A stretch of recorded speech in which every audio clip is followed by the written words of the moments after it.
Okay, so let's get going.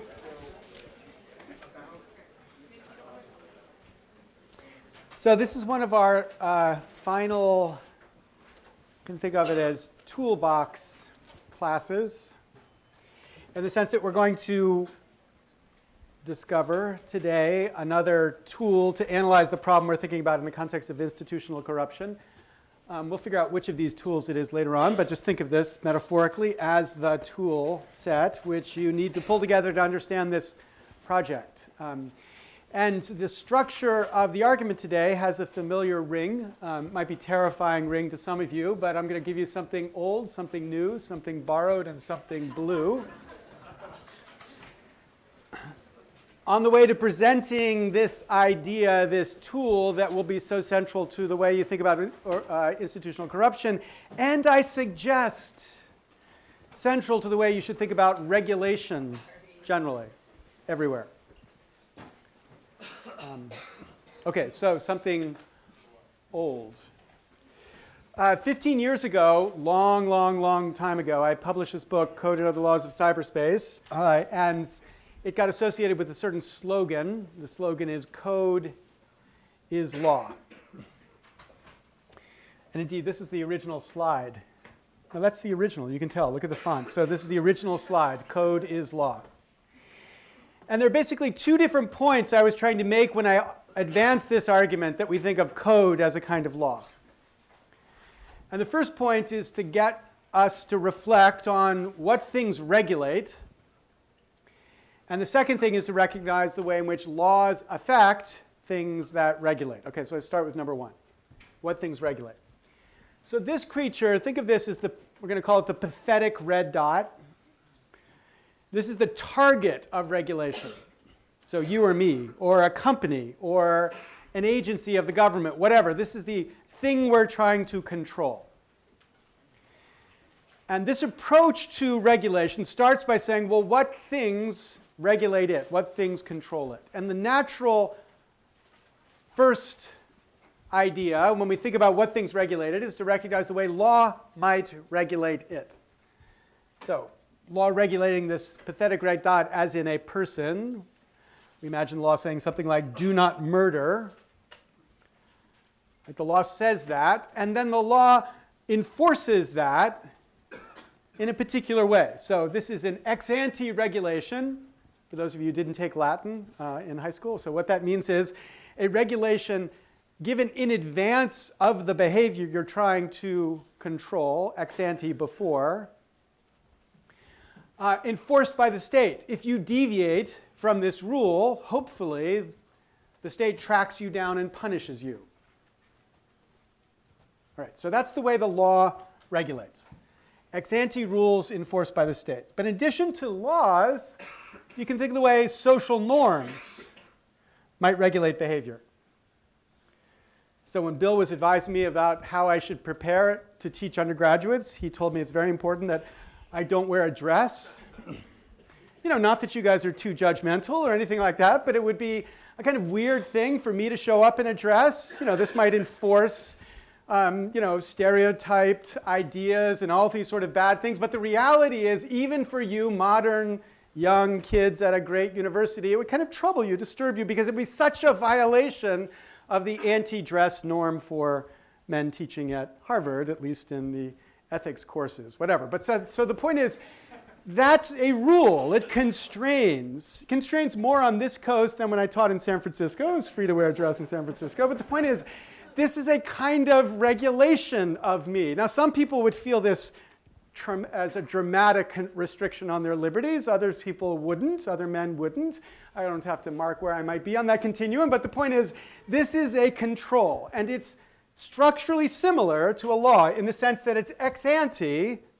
Like I know this in advance because Bill told me. Ex ante, I knew I couldn't wear a dress. But it's not like I would be arrested if I wore a dress, right? It's instead enforced by a community. It's people who would begin to treat me differently.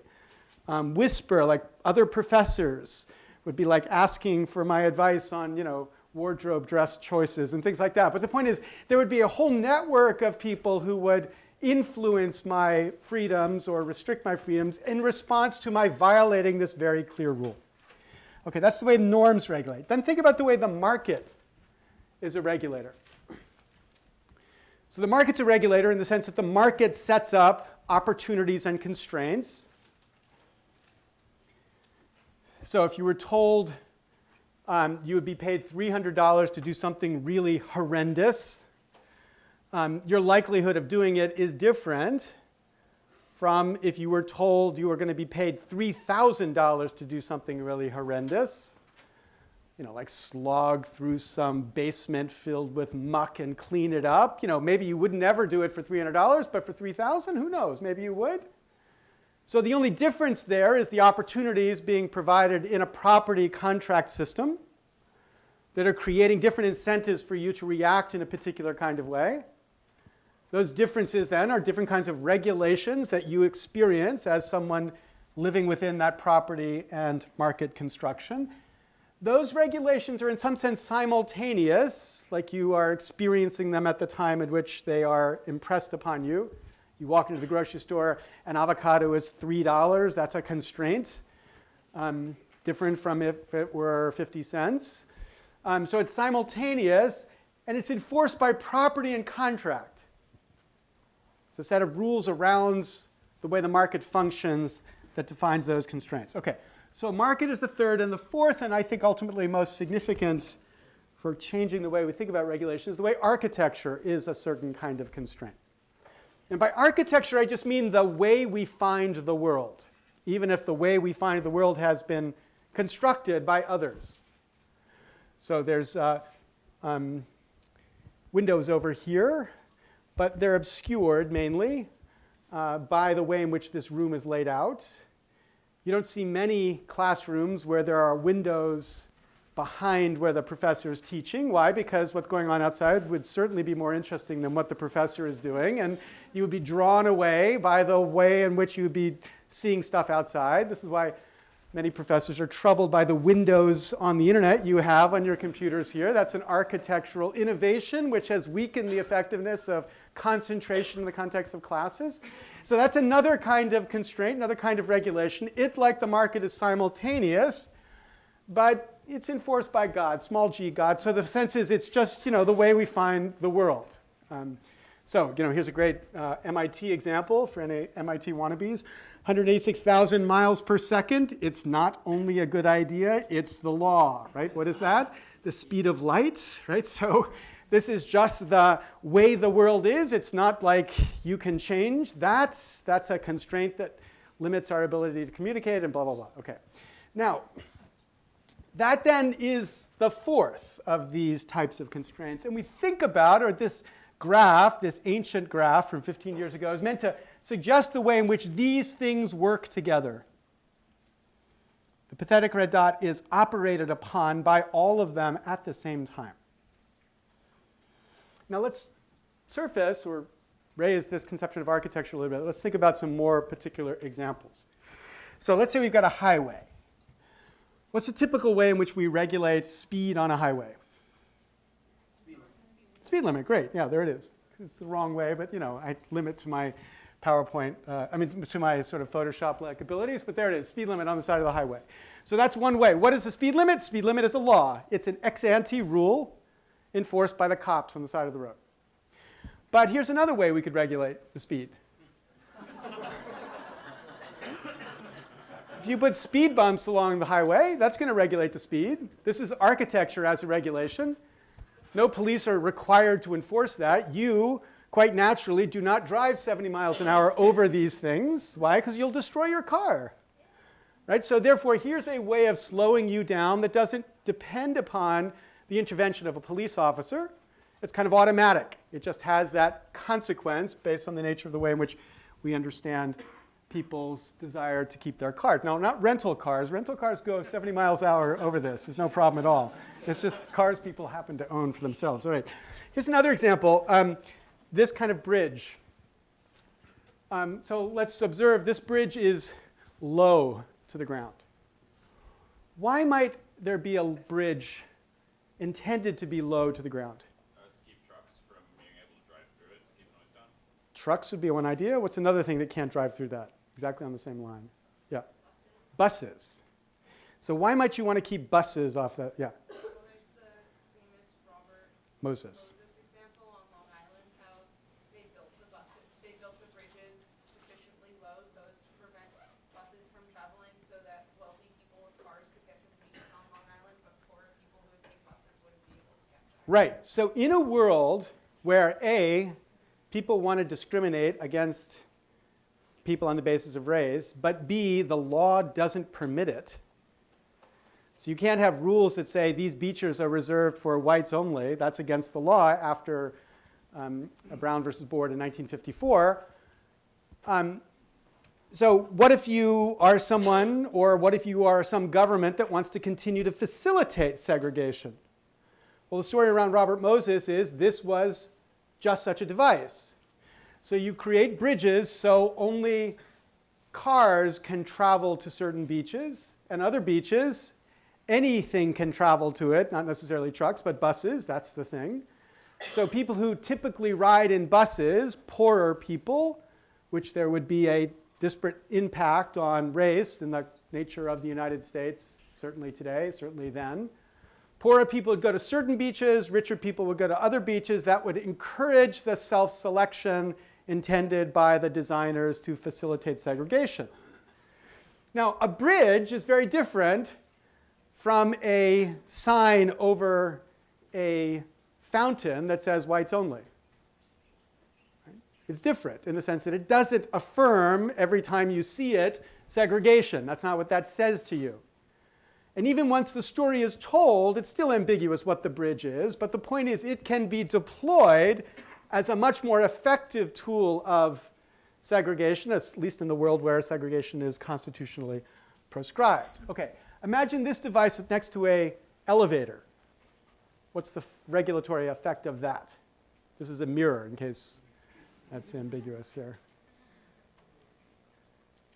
Well, the example in the reading was that people were less upset about waiting for the elevator when there was a mirror there. Yeah, some people might be more upset, but on average, people were less upset. We're waiting for an elevator because they have something to do, so they could radically change the frustration around the elevator. So you could either spend $50,000 upgrading your elevator to make it go faster, or at IKEA, you could get this for $25, and you could radically lower the unhappiness around your elevator service by giving people a second way. So you're using this device to trigger a psychological response that makes it easier for people to live in the context of slow elevators. How about this one? This is the 12th Amendment to the Constitution, which you've probably not yet memorized. When you get to Harvard Law School, you'll have to memorize it, but that's a joke. Okay, nobody memorizes the Constitution anymore.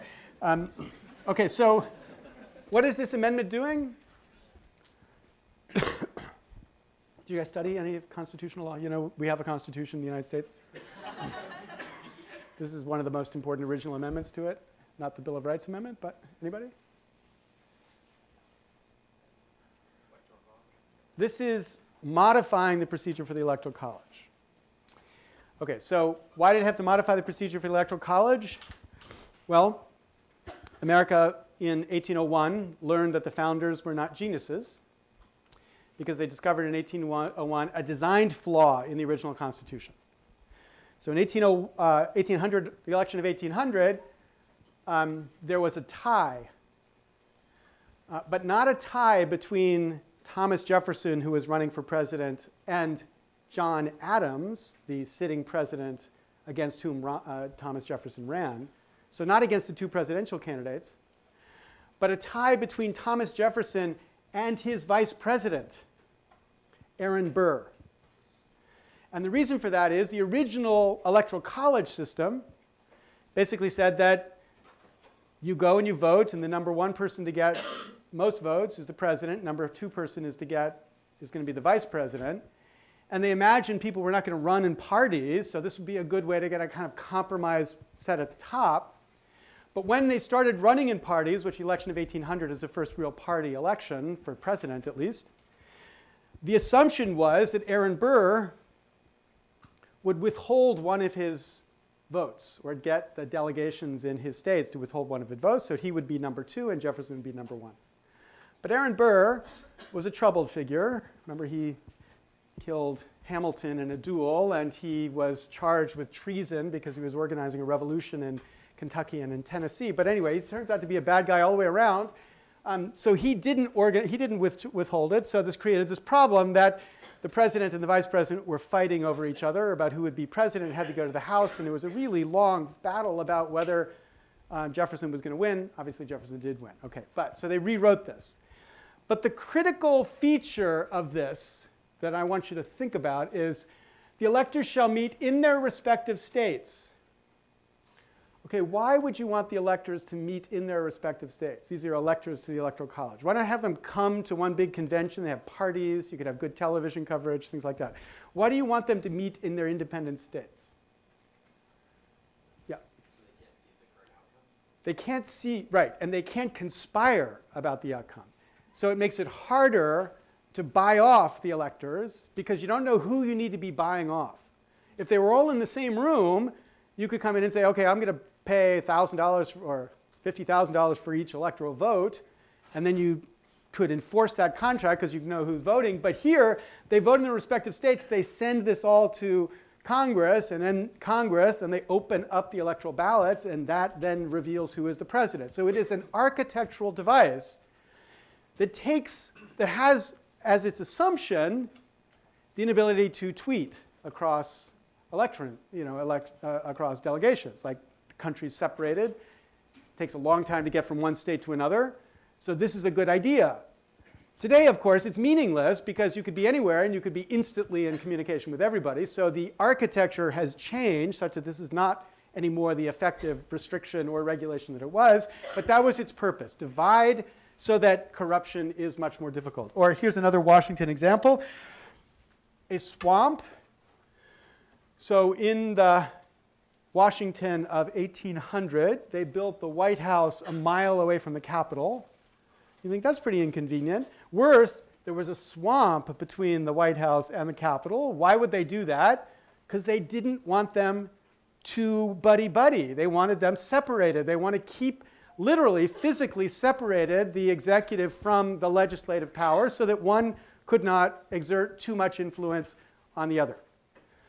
Or one final example, what's the regulatory effect of this? Well, the regulatory effect of this is to say people who can't walk, people in wheelchairs, are excluded from whatever high offices are available up at the top because of the design that says only people who can move their feet up this path will have the ability to get to the top. So the point is, in all of these ways, we see the way the found fixed environment has policy choices built into it. And that these are just one of the 4 constraints that make it possible to think about the regulatory effect of law. Okay, now, the troubling thing about this picture, especially for a law professor, is that it makes law seem pretty insignificant because law is just one of 4, and that's against my union rules. I'm not allowed to downplay the significance of law as a law professor. So that leads to the second point that's at the center of this point about the way code is law. And that's a recognition of the way that law can affect the things that regulate. So here's an obvious example. Let's say that you as the state are trying to restrict people's smoking behavior. Well, one way you can do that is that you can pass laws that try to change the norms associated with smoking.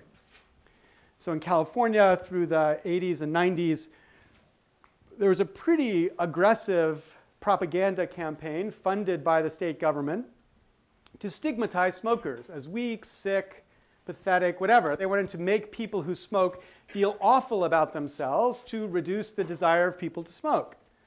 Now, I'm an anti-smoking fanatic, so I'm all for it. It was a great idea. But the point is, its direct objective was to change the social meaning of being a smoker, to make it so smokers were not cool, tough guys, the way Hollywood had created that impression through people like James Dean, but instead to change it into smokers are people who just can't control themselves. So if that's the way you think of it, then a lot of people in California say, well, I don't want to be seen. I don't want to be thought of as that way. So there the state is explicitly intervening to change the norms that are related to smoking to make it costly, more costly for people to choose to smoke. Or the state could change the market constraints on the smoker. You could tax cigarettes. Of course, in the United States, we tax cigarettes and subsidize tobacco production, but okay, put that aside.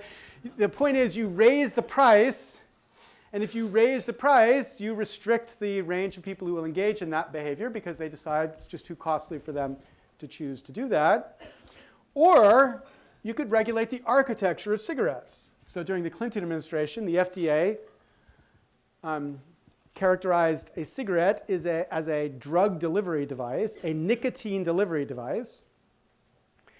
And if they characterized it as a nicotine delivery device, then their claim was that the Federal Drug Administration, the FDA, had the authority to regulate the nicotine quantity in this nicotine delivery device. And so they wanted to reduce the nicotine quantity in cigarettes because nicotine obviously is the addictive substance in the cigarette. So by reducing the addictive substance in the cigarette, their objective was to reduce the addictiveness, therefore reduce the desire of people to smoke. And so the point is, stepping back, the regulator is making a choice, always deciding what the trade-off among these different modes of regulation, modalities of regulation, should be to achieve the regulatory effect that the regulator has.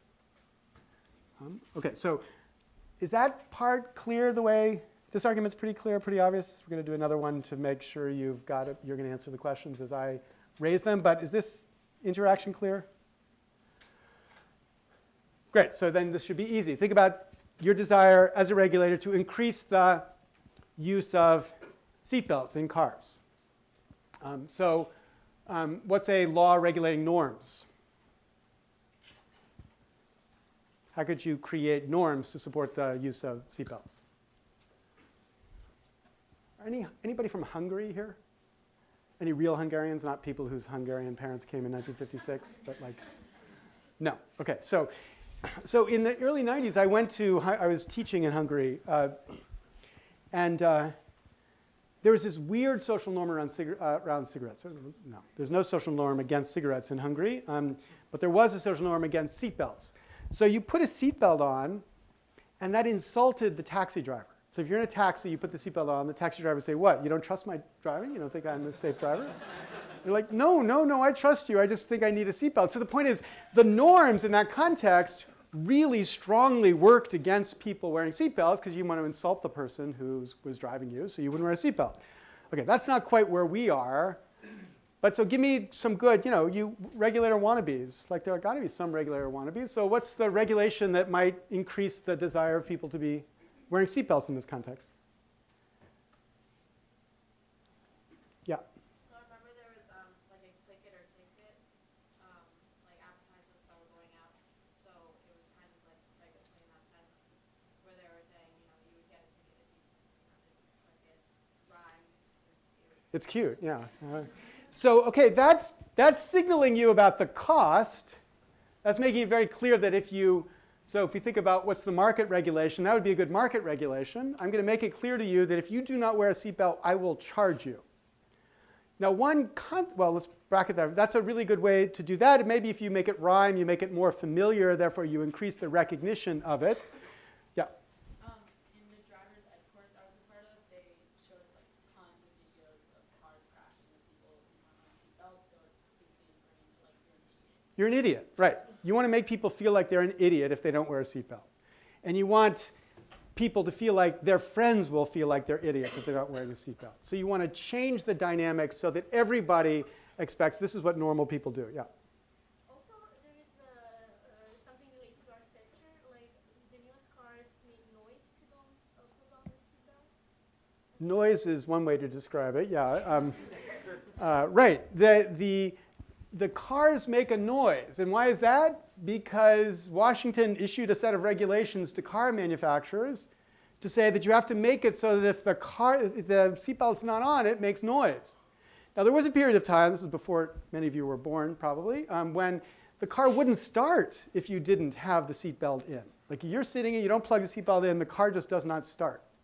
And then that led to all sorts of people figuring out how to cut the seatbelts and make it so they could. So it was not a smart regulation in the end because it induced people to evade the regulation through mucking about with the architecture of the architectural device designed to make it so you wear seatbelts, but okay. The point is the state was intervening to change the design of the car to induce you to wear seatbelts. All right, so the state's primary thought will force you to wear seatbelts by making it a rule, you must wear seatbelts, gets complemented or supplemented by these other interventions also designed to make it so that people engage in the behavior the state's trying to bring about, namely wearing seatbelts. Okay.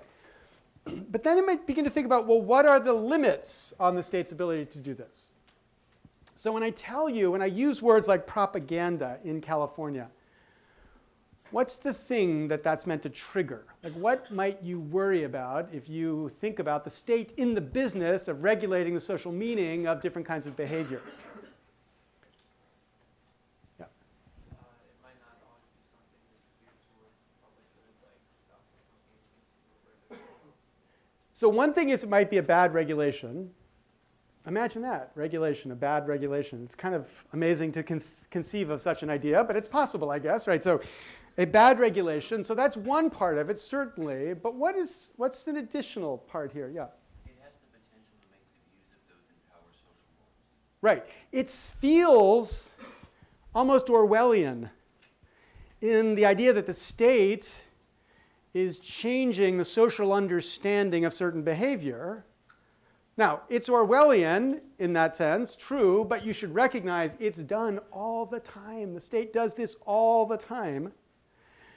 But the recognition of it as Orwellian leads to what people thinking about this have called the Orwell effect, which is once you see that the state is trying to muck around with the social meaning of a certain behavior, you're almost motivated to resist it. So one of the way in which the California regulations backfired is that it created a strong movement, especially among young women. I'm not sure why this is true, but among young women, to like go against the PC norm of don't smoke by smoking, right? So here's a way to put it to the man. I'm going to smoke. Yeah, you trying to brainwash me into not smoking. Well, I'm not going to live with that. Like, I'm going to be free and die. No, wait a minute.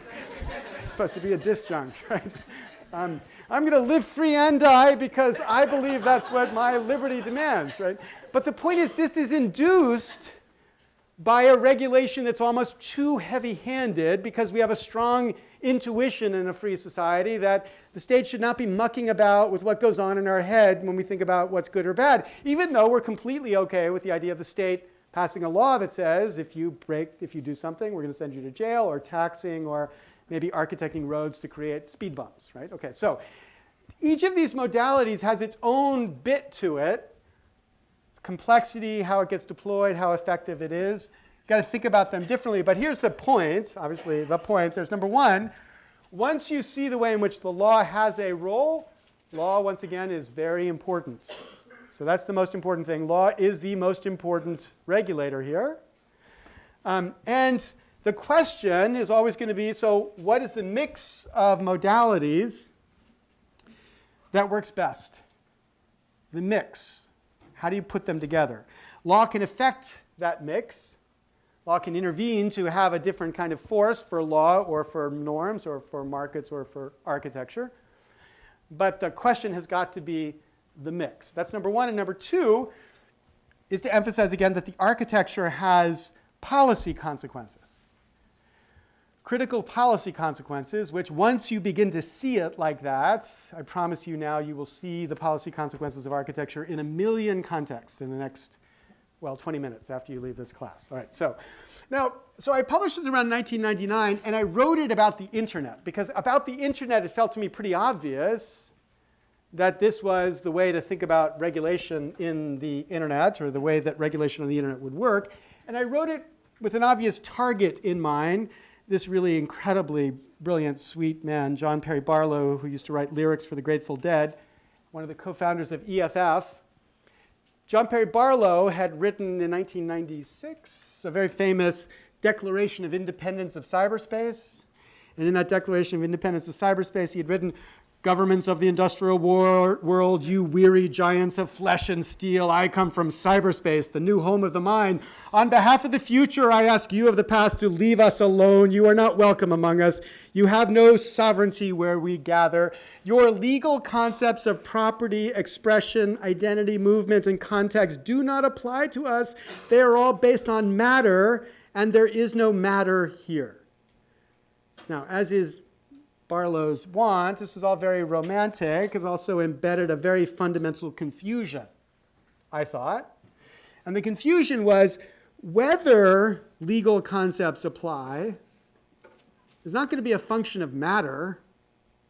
It's going to be a function of architecture. The architecture of the internet. And the internet circa 1996 was an architecture of freedom. Made it easy for people to speak in a way that governments couldn't regulate. Made it easy to live on the internet privately because it was hard to monitor, to surveil. There was no identity that tracked you down. So it gave you freedom to speak and privacy both. But the point that I argued in this book was that this architecture was contingent.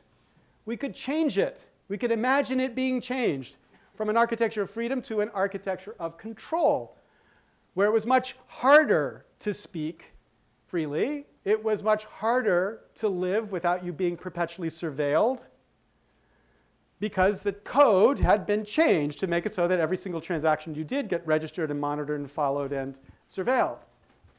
So the claim was we could imagine the internet becoming this architecture of surveillance, architecture of control, and I argued that this is what in fact would happen because there was this alignment of interest between business and the government to move us towards this architecture of control. The business and government would rather have a space where the internet could be monitored and policed than a space where it couldn't be monitored or policed. And the business and government would then cooperate to help create that. They would work together. All right, so this idea seemed obvious to me. It turned out it wasn't obvious at the time. I remember when I first presented this among a bunch of technologists, this woman came up to me, as a programmer, literally crying, tears coming down her cheeks. She said to me, I don't do politics. That's not what I do. I'm not building policy in the architectures that I code. I felt a little bit bad. I said, well, I'm sorry. You are. It just turns out you are. You don't want to, I get it, but I feel bad for you now that you've recognized that you're a regulator more powerful than lawyers or the government. That was very troubling for her. But more troubling for me was, so my book was reviewed in the New York Times. That's David Pogue, the famous David Pogue. Okay, so at this time he's a computer manual writer, and they asked him to review my book about regulation in cyberspace. That was a little bit troubling for me. Okay, but he writes this: Lessig plays digital Cassandra. He predicts that the internet will become a monster that tracks our every move, but that nobody will heed his warning. And he says, these discussions are thoughtful and measured, but the premise that frames them is all shaky. Lessig doesn't offer much proof that a Soviet-style loss of privacy and freedom is on its way. And then he says, unlike actual law, internet software has no capacity to punish. It doesn't affect people who aren't online. And only a tiny minority of the world's population is. And if you don't like the internet system, you can always flip off the modem. Right, now I never really figured out what he meant by flip off, whether that was...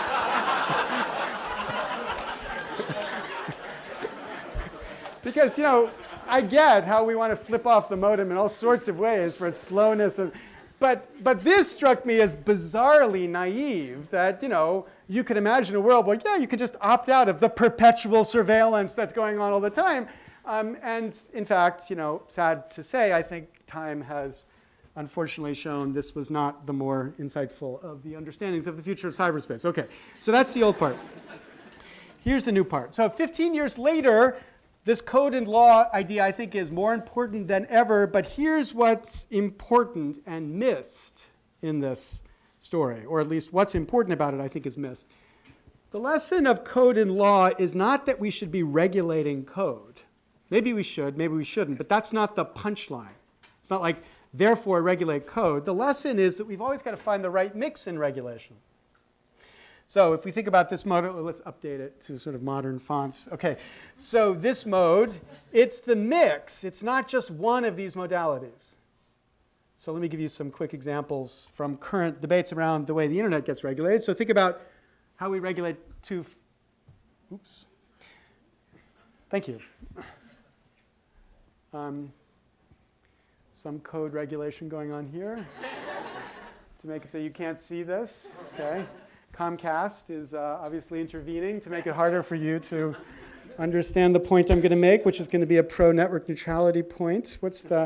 So who is playing with the switches back there? Nobody? OK, great. All right, so the internet, here's a map of the internet, has a certain architecture. The architecture is what network theorists call the end-to-end architecture, which means that the intelligence in that network is placed at the edge, at the end, and the middle of the network is to be as simple, or as David Eisenberg put it, as stupid as possible. So it was to be a stupid network with intelligence placed at the end. OK, now that architecture has certain consequences.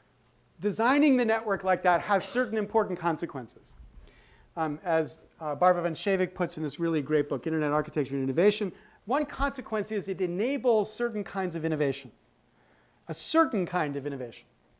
OK, so if you think about the sort of home runs of internet innovation, like Netscape was the first really great innovation. Who made it? Well, it was invented by a kid, a graduate of, or an undergraduate at University of Illinois Champaign, or Hotmail, invented by an Indian immigrant, or ICQ, which was the first instant messaging chat system, invented by a high school student in Israel, which, like Hotmail, ICQ was then sold for $400 million to AOL, or Google to graduate students at Stanford, or YouTube, a couple kids in Silicon Valley, or Kazaa and Skype, invented by a Dane and a Swede, or Reddit, invented by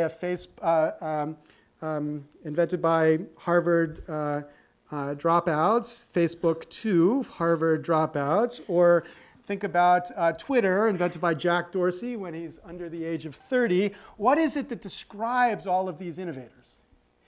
It is that they're either kids, dropouts, or non-Americans. This is really important. Right here is the most important innovation platform and the most important innovations that are produced by the least likely successful innovators from the perspective of elite perspective on what innovation would be. It's not AT&T with all the experts for network innovation who are making these incredible innovations. It's people who would never be hired by AT&T. Okay, and why is that true? It's true because outsiders are what this architecture invites. The architecture says, you've got a good idea, put it up there. And if people like it, it takes off. Nobody needs to get permission from anybody else to innovate for that platform. It's an architecture that says, it's a code that invites this kind of this type of innovation. That's the idea of end-to-end, otherwise known as network neutrality or neutral networks. The network can't pick so that outsiders are encouraged. Now, you've heard, I'm sure, I hope, this policy debate that goes on today about how to protect those incentives to innovate. The FCC is in the middle of regulations around network neutrality. Republicans in the House have been opposing this. Court just last year struck it down, so it's not clear what this is going to be eventually. But when you think about how to preserve the innovation environment, the critical point to think about is what is the mix of modalities to protect the innovation environment. The FCC, and too many, I think, look at it as if the question should be, how can we regulate the architecture of the internet to protect the end-to-end network neutrality frame? But the right answer, I think, is to think about how do you make it so that this interaction that we're worried about, namely that the incentives for people like Comcast or Verizon to muck around with the architecture to protect them against future innovations don't happen. So rather than trying to regulate architecture directly, maybe the thing to do is to think about how you regulate the incentives that the broadband providers have so that they have the right incentive to protect the right kind of architecture. The question is, or should be, which mode works best? But that's a question that's never asked because I think our focus too much today, at least among regulators, is what do we do to regulate the code, not what do we do to find the right mix. Okay, so that's one example. Here's a second example. Think about creativity. So there's a certain picture of culture. And I want you to think about distinguishing between what we could call read-only culture and read-write culture. So read-only, like computer terminology, a culture which you just consume. Read-write culture, a culture which you can consume and change, remix, and share that remix. So read-only versus read-write frames a critical debate that turns out to have been going on since the beginning of the last century. So this great man, John Philip Sousa, 1906, goes to this place to testify about this technology, what he calls the talking machines. So it turns out John Philip Sousa is not a fan of the talking machines. This is what he says. These talking machines are going to ruin the artistic development of music in this country. He says, when I was a boy, in front of every house in the summer evenings, you would find young people together singing the songs of the day or the old songs. Today, you hear these infernal machines going night and day. It says, we will not have a vocal cord left. The vocal cords will be eliminated by a process of evolution, as was the tail of man when he came from the ape.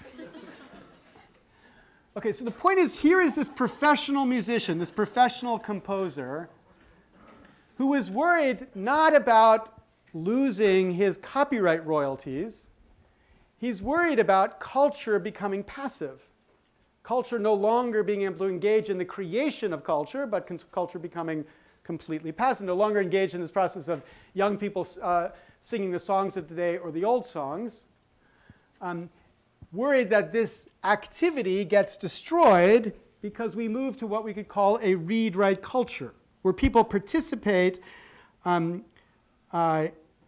leave a read-write culture where people participate in the creation and the recreation of their culture. That's what makes it read-write. Sousa's fear was that we would lose the capacity to engage in read-write creativity because of these, quote, infernal machines.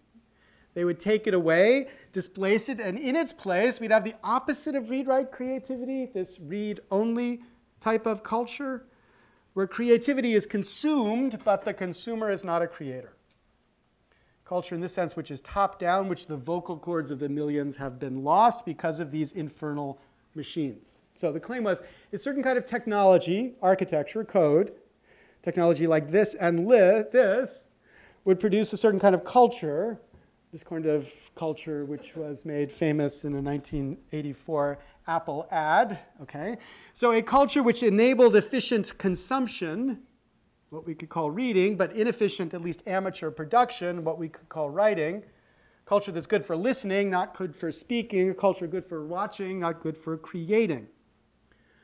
Okay, now, Sousa turned out to be right about the 20th century. That was the 20th century. People kind of embarrassed about getting together and singing the songs of the day. Just put on the record. Listen to the professional. Shut up. Watch the movie. But then enter the internet. And we begin to see the unraveling of read-write culture. So the internet originally is supporting read-only culture. So things like Napster and Apple iTunes were technologies to enable access of culture created elsewhere. But then the internet, I think, becomes dramatically read-write. So blogs or Twitter or whatever you want to think about, the internet becomes an interactive tool for read-write creativity, where people are taking, remixing, and sharing creativity of others. First, this happens really dramatically at the individual level, where the capacity to take and remix culture produces great sorts of innovation. This is still, I think, my very favorite example of this.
Okay, so that's at the individual level.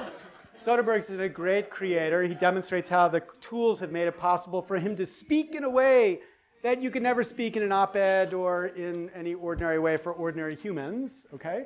But then communities begin to do the same kind of creativity. So you can think of it as call and response in the way in which the infrastructure supports this kind of creativity. So for example, somebody posts this on YouTube. Soldier boy, tough. Hey, I got this new dance for y'all called the Soldier Boy. Just got a punch, then crank back 3 times from left to right. Soldier boy. Okay, so that then inspires this. Soldier boy, tough. Hey, I got this new dance for y'all called the Soldier Boy. You just got a punch, then crank back 3 times from left to right. And then just to stick it to Disney, that inspired this.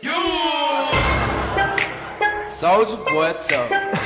Hey, I got this new dance for y'all called the Soldier Boy. You just got a punch, then crank back 3 times from left to right. Okay, and then there's one last example. In the days before you, there was this amazing film, really incredible film, The Breakfast Club, 1985, John Hughes film. And so a lot of us, thought this was what film was to be about when we were young, like you. Okay, so take that film, and you might be familiar with this great music by this band Phoenix. So there was somebody who was inspired by both, and they decided to remix The Breakfast Club and Phoenix, and they created this great clip.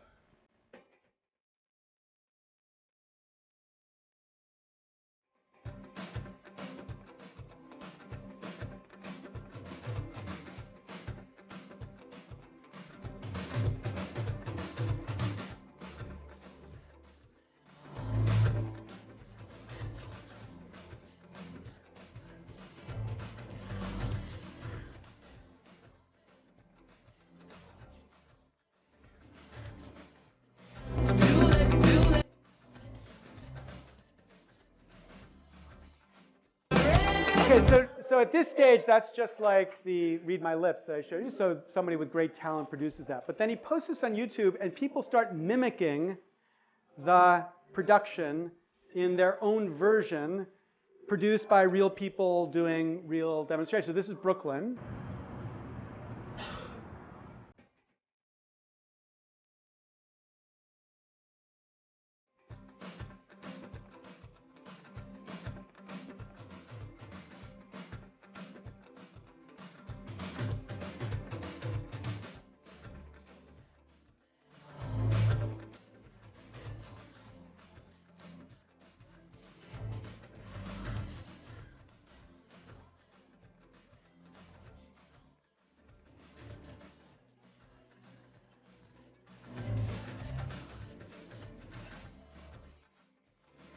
And then, San Francisco wouldn't be left out. So here's San Francisco.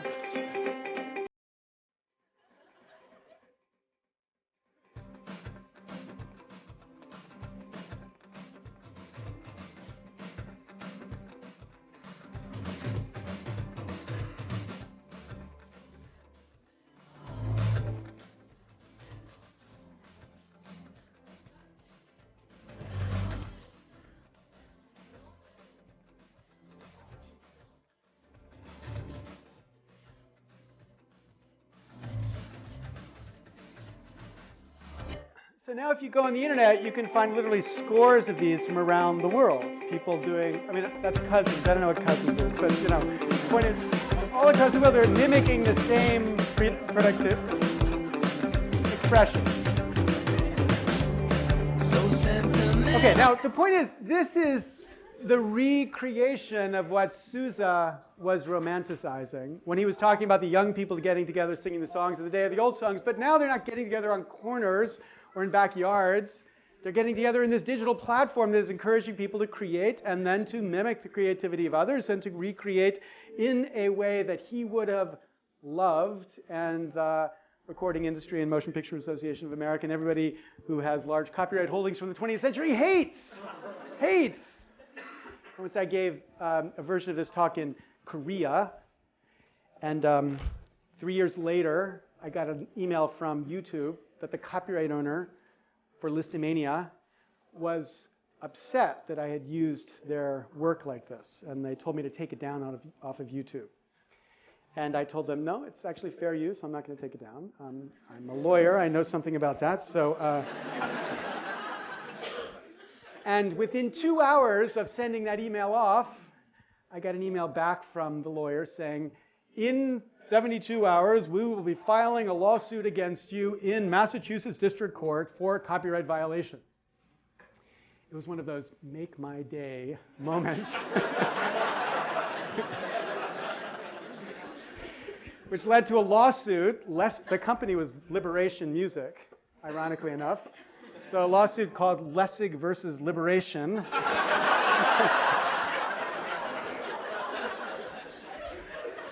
Because there's something outrageously wrong in them silencing people's legitimate use of content in the context of this digital environment, because this is what Sousa would have wanted. This type of creativity and comments about it, which are totally protected by even the extreme copyright law that we've got right now. Or here's the latest version, right? How many people have seen this incredible movie? All of you must see this movie. This is like the read-write manifesto for this time, right? Because this whole movie is about the horrible, horrible generation, namely my generation, that's eager to glue Lego pieces together. But the kids, what they want to be able to do is to remix the Lego pieces, take them apart and rebuild through certain things. That's the whole metaphor for this fantastic film. Got it? I mean, really incredible. Okay, but that's the point. So this type of creativity is important and valuable too, but as it confronted the copyright regime, it raised certain obvious problems, certain obvious questions. The first response, the instinctive response of the copyright owners, was to invoke law to basically sue the copyright violators, sort of a war which the former president of the Motion Picture Association of America, Jack Valenti, the late Jack Valenti, really incredible guy, who turned out to be a friend of mine by the end of, we actually did a whole bunch of debates about this. But Jack Valenti used to refer to this war as his own, quote, terrorist war, where the terrorists in this war were our children. So it's a war waged against the terrorists to stop them from violating copyright law by suing people like you for downloading music illegally. The second instinctual response was to begin to muck about with the code, to build DRM as a technique or content ID as a technique to make it simple to identify people who are wrongly using content. It was the content ID technique that led Listomania's copyright owners to threaten a lawsuit against me because YouTube is scoured for content that isn't properly licensed. So here's a way of using architecture to make it easier to regulate in this space. But the right instinct, I suggest, would be a right instinct that tries to think about how to muck about with incentives of the market, given the law, to produce the right result for copyright, which is to make sure that artists get paid for their creativity. Does this current mix make sense is the question that we should be asking, but this right instinct to think about how these modalities interact has just systematically been ignored. Okay, so these are examples that I wanted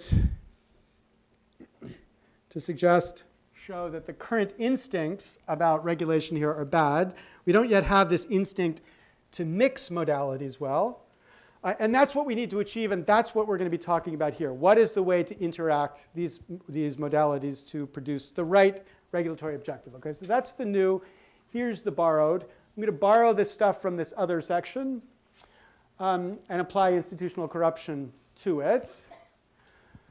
So in the context of institutional corruption, we're not thinking so much about law's direct effect.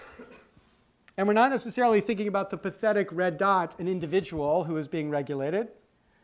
So let's modify the red dot a bit. We'll try to make it a little bit more interesting color. And think not so much about law regulating, but the way institutions might be regulating. So think about a particular institution, the Harvard Medical School. So Professor Arnold Relman's a professor at the Harvard Medical School, tells a particularly compelling story about the way the Harvard Medical School has changed. He said when he was a professor in the 1960s in the Harvard Medical School, no professor at the Harvard Medical School would ever have taken money from drug companies. Never. It would have been just seen as indecent. It shows that you're not committed to the mission of producing great research that advances knowledge. But as he observes today, the only people who don't take money from drug companies are the people who can't get it. Everybody else is taking as much as they can. So the norm has radically changed. And the norm has radically changed to make it so that the general influence of drug companies in the context of what the Harvard Medical School does has gone up significantly. Now, that may or may not be a problem. I'm not saying it's a problem. Bud Relman thinks it's a problem. And Marcia Angel, his wife, who I think will be speaking in this class when we get to that section, thinks it's a problem. But whether it's a problem or not, the thing to think about is how this model of regulation might help us focus on that problem. So in the context of the Harvard Medical School, first of all, law is not so relevant. There might be some regulations here, but let's put them to one side for a second.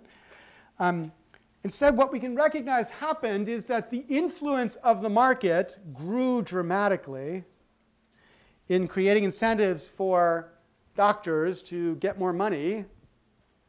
As those incentives grew, the basic ability of doctors to be connected to a wider range of research goes up too. Architecture is shrinking in the sense that the constraints of architecture are being reduced as the capacity to connect and to have large-scale collaborative projects go up.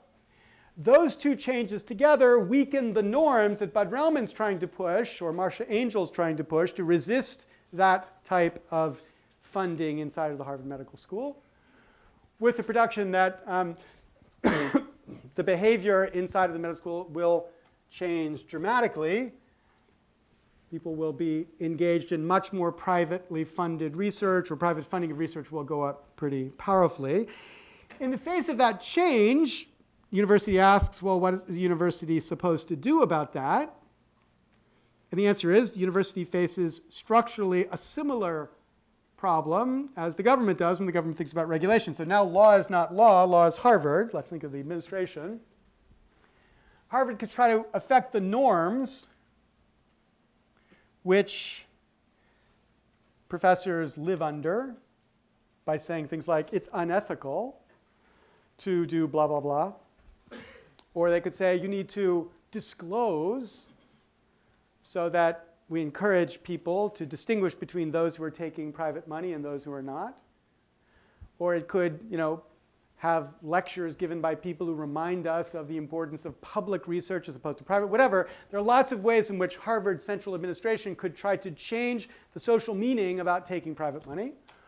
Or Harvard administration could change the market incentives. So at the University of Chicago Law School in the 1930s, you were allowed to do private consulting, but every single dollar you earned doing private consulting was contributed to a common pool and then distributed equally among all Chicago law professors, with the obvious consequence, nobody did private consulting. So here's a rule about the market allocation of this resource that radically changes the behavior. And if your objective is to reduce the incentives, then that's one way in which you could try to do that. Or you could try to change the architectural constraints, but that turns out to be pretty difficult in the world where you live in Cambridge and you are 15 minutes from an airport that can take you anywhere. We could relocate the Harvard Medical School to Sealand. This is a thing that exists about 100 miles off the coast of Britain, where they now have claimed their own sovereignty. You see, that's their own sign. They think that they can regulate themselves. So you could put the Harvard Medical School out there and make it really hard for them to work with other people. That would be one solution to the problem, but that's not going to happen anytime soon. So this is the trade-off that the institution must face as it decides what's the way to achieve its objective of reestablishing the kind of regulatory environment, the regulatory constraint that it wants to deal with this thing that it might think of as a particular problem. Okay, now one last idea, and then we'll stop to talk or ask questions or stop early. That's the bar. Here's the blue part. All right, so as you think about these different modalities, you can think of this as an opportunity geez, we have lots of different levers we can pull. Norms, market, architecture, rules. Or you can think about it as a constraint. I said that there were 4 geniuses on the Harvard University campus. Another one of the geniuses is this guy Roberto Unger. Anybody have a class with Unger yet? Yeah, great. So you must someday. This is like an essential part of Harvard, have a class with Unger. So Unger in this book, False Necessity, and a whole series of books on politics, talks about the importance of plasticity inside of institutional structures. And the claim of false necessity is that we take with us, carry with us, these conceptions that these things that are as they are have to be that way, and we don't recognize we could just change them. We could just change them. So this necessity is restricting our regulatory options or our social options or society options, and we should find ways to escape that plasticity. Escape those restrictions by celebrating the plasticity. But plasticity is not an analytical concept. It's an empirical concept. Whether something is plastic or not turns out to depend on the thing itself. Right? So if I were super strong, this would be plastic for me, but I'm not. So it's pretty solid. I can't do much with it. That's true with me with most things, but okay. But the point is, the capacity for plasticity is not something we can imagine changing. We have to figure out physically or practically how to change it. And one of the biggest problems we're going to face as we think about how to intervene, to muck about with these modalities of regulation to produce the kind of regulatory environment or social environment or institution that we want, is that it's really hard to change these. So when you think about the story I told you about the strong incentive among doctors and medical school professors to earn an incredibly larger income by taking all this private money, what explains that? So here's one fun story. Might not be true, but it's fun, so I'll tell it to you anyway. So the dynamic goes something like this. Turned out people who went to Wall Street in the 1970s, I hope I'm not going to insult anybody's father or mother, but mainly probably father, but here it is. People who went to Wall Street in the 1970s, 1960s, 1970s, were kind of, not so bright. They were kind of C students in the days when C's were given, not like today. But they were kind of decent. They're, great guys. They were like country club, they really could schmooze well, but they were not geniuses. But then Wall Street changed dramatically. And these guys who were not geniuses turned out to be incredibly wealthy. And then they'd come back to college reunions, and people who went off to medical school or to law school would look at them and say, wait, that guy's an idiot.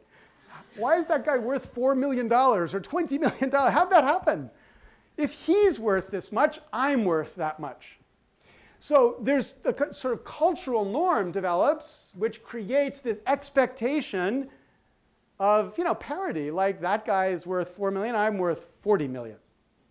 So this pressure within society to produce radical increases in income in all sorts of sectors where there's this elite conception of the appropriateness of that begins to create pressure in all sorts of spaces, lawyers, professors, doctors. And it's produced not by anybody's plan, but by these kind of accidental bubbles. So Wall Street becomes accidentally wealthy for all sorts of special reasons. The second round of those bubbles were Silicon Valley, bubble of the 1990s, which produced all sorts of wealth that people felt they were entitled to. And that creates this incredible drive for other people to begin to equalize. Now, whether that story accounts for it or not, here's the thing I want you to think about. If you're just one institution in the middle of that malaise, so you're Harvard or Yale, so I'm signaling you're even one of the very best institutions in the middle of that malaise, and you look at it and you say, well, this pressure to radically increase the income of doctors is being produced by these sort of social norms out there that we don't really have much control over. Even if with Unger you could step back and say, geez, these are just norms, socially constructed. We can imagine them different. They're plastic. We could alter them. As the institution, what the hell are you going to do? How are you going to change them? What is the intervention you're going to produce to make it easy for your medical school professor to say, no, I don't need to make $1 million a year. No, I'm OK with $200,000 a year. What are you going to do? So the insight that there is regulation conceivable doesn't produce the reality that there is regulation that's practical or intervention that's practical. That's a point that you all instinctively have when you think about the law directly. But the point to recognize that even though the law has all these other tools, it still is true that there is a constraint on the capacity to intervene and produce the kind of regulatory change that you might want, depending on what's accounting for these different institutions having the structure that they have. OK, that's something old, something new, something borrowed, something blue. That's the end. Time for questions or racing out into the snow, snowball fight or something like that. OK, questions, insights, reactions, thoughts? Yeah. When you said architecture has policy consequences, I still don't understand what you mean by that. OK, great. So the internet, let's take that as an architecture. When the internet's first created, there's no easy way to identify who you are, what you're doing, where you come from as you use the internet. So you send an email. There's nothing in the packets of data that necessarily identify that this comes from you, or that you live in Harvard, or you live in Massachusetts, or that what you're sending is the copyrighted material from the RIAA's latest client upset about copyright infringement. All of that is invisible to the network because the network is designed not to worry about those facts. It only worries about how to move data. That architecture, therefore, protects your privacy. And it weakens the ability of the state to regulate you because it's hard for them to know who you are, where you are, what you're doing. So imagine then we changed the architecture so that every packet of data going across the internet is signed by the person who sent it, digitally signed. So that I can intercept every packet and it can tell me who it comes from. And imagine we add technologies called packet sniffing technologies that read the contents of the packets. So we know this is copyrighted material. And let's say that every single packet says where it comes from, what state jurisdiction it comes from. Those changes in the technology, the architecture, radically increase the capacity of the state to regulate you, because now it's easy for the state to know who you are, where you come from, what you're doing. So that change in the architecture has a policy consequence. It's now easy to regulate when before it was hard to regulate. So all I'm saying is you recognize that the way that the internet was designed produces that regulatory structure, or that regulatory consequence. OK. 200, 300 years ago, this is the same idea that people would talk about in the context of something called the panopticon. What's panopticon? So panopticon, you've probably read this book, right, this work. So if you design, for example, a prison so that there's a circular prison, and you stand in the center as a guard, and you can watch everybody all the way around, that's a way to design the prison to make it easier to monitor what's going on inside the prison. Architecture then has the policy consequence of facilitating surveillance. But if you design the prison to be just a straight row of cells, you make it harder to see what's going on in all the cells. So therefore, you make it harder to monitor or surveil what's going on inside the cells. So the decision about how to architect the prison changes the regulability or the monitorability of the behavior inside. So that's a policy decision. So that's the point. One final example. The mandate that every building, every public building with stairs also have wheelchair access is a policy decision. It's a decision to facilitate access by people who can't walk, right? So that's a decision about regulating the architecture to encourage the policy of equality or integration of people who are otherwise excluded because they can't walk. So is that clearer now, the relationship here? I get that they're connected, but I would have thought that policy would be influencing architectural change.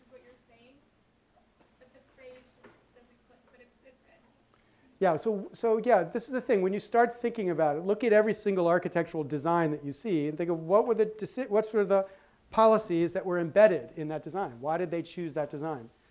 Sometimes they choose it, like the Robert Mosig's example, for the purpose of facilitating policies you wouldn't endorse, segregation. But sometimes you choose it for the purpose of facilitating policies you do endorse, integration of people who are in wheelchairs and people who can walk. That's a policy choice affecting the design of that space. Okay, other questions? Yes, sir. Professor, in all these cases, the top bubble on the four factors is always the institution, the being that's sort of creating the laws and decisions and then influencing all the other factors. But when we think about it in terms of institutional corruption, how do we sort of change that mix so that the institution is making laws that control itself? So we talk about all these problems in Congress saying that's sort of the highest law of the land. They're not going to make laws against themselves. So how do we sort of do that? Right, so 2 points. Number one, in the American tradition, law refers to both constitutional law and statutory law. So the Constitution can constrain the lawmakers. In theory, it happens sometimes, but that's the theory. So you might imagine the constitutional constraints that make it so the law can actually be effectively restricted. But the second point is you're absolutely right about the challenge, the hopelessness maybe, of trying to induce this kind of change in the context of Congress if they've got such a strong incentive to keep the system the way it is. But that's not just true in government. You know, think about Harvard or another university, if you think of them at the top as the rule maker. They also might have an incentive to keep the system the way it is, even though the system the way it is deviating from the objectives of the institution. And part of the challenge is to think about how to create incentives or pressures on that institution. Now, one way to do that conceptually is, you know, I put law at the top. It's because I'm required to. I'm a law professor, right? But if this were, you know, if it were Larry Summers in here, law would be off to the side, and the economy would be, the market would be at the top, right? It's how the market might intervene to create the right kind of incentives here. So you can think about the dominant policymaker in different ways, but the one thing to recognize is that these other policymakers don't typically self-consciously think about how to intervene, but the law is supposed to be thinking self-consciously about how to intervene in these others to produce the right kind of effect. Now, the one big exception to that is business school. Anybody in business school in here? So the objective of the Harvard Business School education is, you know, think about the market and the architecture, is to figure out how to muck about with the architecture to create the incentive, to create the market opportunity for monopoly. Like you learned in economics, we're against monopoly. Then you go to business school and you learn you're for monopoly. Because if you're in business school and you get a monopoly, you get really rich. So the idea is how do you screw around with things to produce the monopoly that you will then be able to profit from, right? So there is a self-conscious intervention by the market into other influences that produce the kind of monopoly rents which they can profit from. So that's a counter to my claim that, you know, only law thinks about that self-consciously. But this is a challenge. How do you make it so the regulator itself does the right kind of regulation? It's always going to be a big problem. Great. Other questions? Yes, sir. What was the result of Lessig versus liberation? So I'm technically not allowed to tell you for about a week, but I'm happy.